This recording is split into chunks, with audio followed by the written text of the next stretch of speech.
Hi, I'm Tristan, and this is Thinking About Politics. So we've wanted to do a discussion on the Afghan national government. The United States war in Afghanistan has come to an end after 20 years, and the Taliban, which it was driven from power 20 years ago, is now coming back into power, potentially to form a new government. And honestly, we just thought it would be neat to take a look back at the politics of this Afghan national government, and to really take a look at what its politics were, if we can find any failures or any good efforts that we can highlight. And if you're interested in that sort of discussion, why don't you go ahead and give us a like, a share, and a subscribe. Make sure you don't miss any one of our upcoming episodes. We hope to take as exhaustive a look as we can manage at the politics of the Afghan government. And so when we're thinking about the government of the nation of Afghanistan, we really have to stop and first consider, what is a country? What is a nation? And honestly, there are a lot of different thoughts on the matter. I found a decent video by Tom Nicholas, How Were Countries Invented? Now, if you've gone to a public school in the United States, or probably most places in the Western world, the idea of country or government is synonymous with the idea of a nation state. Nation state is the sort of thing when you think of, there's some group of people out there called the French, and they get to have a country called France. But ultimately what we're talking about is we're talking about a community that comes together around some sort of commonality. That commonality, may or may not have some sort of corresponding basis in reality. Tom Nicholas cites the work of Benedict Anderson in calling the nation an imagined community. I think that's particularly helpful for our discussion here. Why don't you go ahead and give a watch real quick. To borrow Benedict Anderson's description of a nation as an imagined community. The nation thus refers to the community of human beings that we think of when we think of the Polish or the Japanese or the Swazis. It is the sense of commonality and camaraderie that often exists between people who consider themselves to share a nationality. So, our first thing we're going to have to do is separate the idea of the nation and the state. We're looking at the politics of the state. What would be the nation of Afghanistan? On one side, you might have ethno-nationalists who believe that the idea of ethnicity is some sort of inheritable trait. Those who have inherited that trait are part of the nation.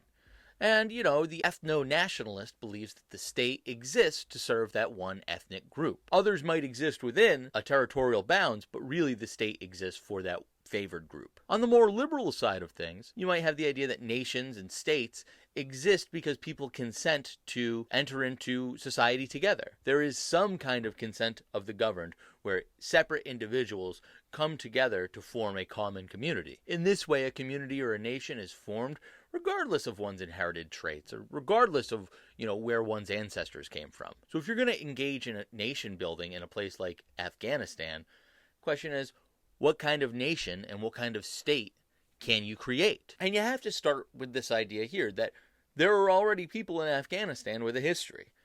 There are some 14 different ethnic groups recognized in the country of Afghanistan. For our purposes, let's treat these as stateless nations. The majority, about 40 to 50% of the population of Afghanistan, identifies as Pashtun. It's a tribe represented a lot in the southern regions of Afghanistan, and there are also a lot of Pashtun folks in neighboring Pakistan. Another 25% of the population are Tajiks. Now, knowing that, before you know anything else about Afghanistan, you should be able to see that the fault line for conflict is just built in right there. You have a majority population and a sizable minority population vying for power. In fact, the Civil War of the 1990s broke down largely along these ethnic and tribal identifications. Take a look at this map from 2001 made by the U.S. Army. The green areas here are Pashtun. See all these green areas down here? All these folks are Pashtun.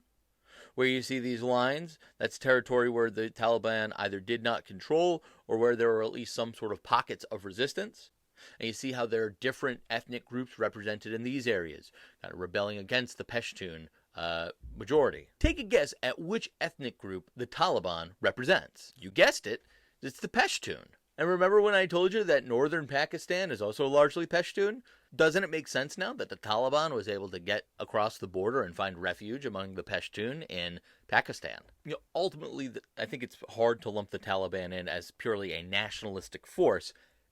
doesn't seem to be the case. It's striking to me that this conflict has broken down along these ethnic lines. So there's one way you could build an Afghanistan on an ethno-nationalist basis by saying that to be Afghan is to be Pashtun. And this is similar to how white supremacists in America say that to be American is to be of European descent. No, it's not. But there are certain imagined communities that try to build it that way. Now, you might try to build a national unity by using religion and identifying with a religious tradition, bringing unity between these disparate groups through Islam. It's certainly, you can see the Taliban as doing something like that, or at least attempting it. In this way, we equate being Afghan with being Muslim. It's similar to Christian nationalists in the United States, who again equate being an American with being a Christian. It's not true.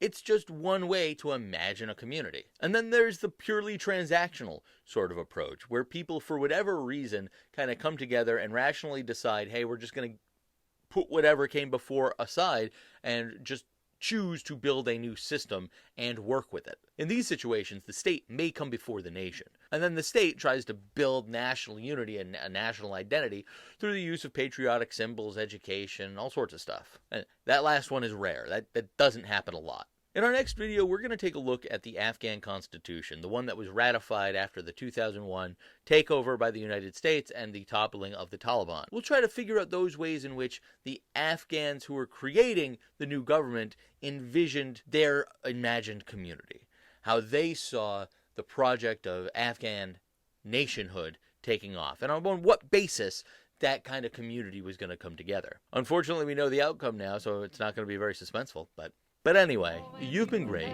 I hope to see you again, but until next time, keep thinking. Now I'm busy with this mule.